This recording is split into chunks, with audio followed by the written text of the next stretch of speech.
tukar duit raya anak-anak nanti ke dalam bentuk emas? Raya dah tak lama lagi kan? So, jomlah kita tukar duit raya anak-anak nanti ke dalam bentuk emas.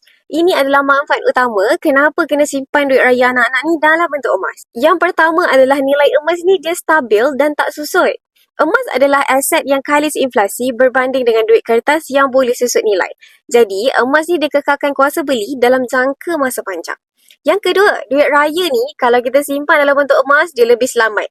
Anak-anak kita ni biasanya dia tak perlukan duit pun lagi. Duit raya mereka tu simpanlah dalam bentuk emas. Simpanan mereka pun tak mudah bocor. So, tak adalah kita ni terbelanja secara tak sedar.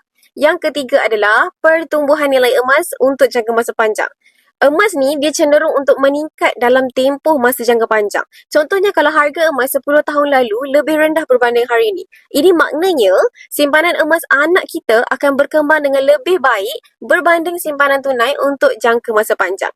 So, poin yang keempat adalah emas ni dia sangat mudah nak dicairkan sebenarnya kalau kita nak. Akaun emas public group untuk anak-anak, sekiranya untuk pendidikan anak-anak, boleh nanti tukarkan kepada bentuk tunai. Emas ni dia memberikan fleksibiliti kewangan yang lebih baik. So, yang kelima, dia tak ada cas tersembunyi untuk simpan emas dan penyimpanan emas segala transaksi di public gold adalah disahkan patuh syariah.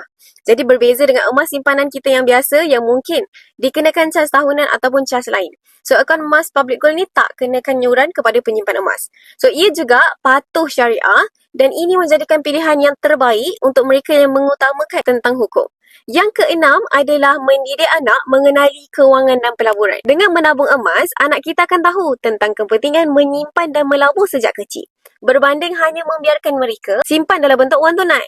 Mudah untuk diorang dapat duit raya. So, of course lah, habiskan pun macam tu.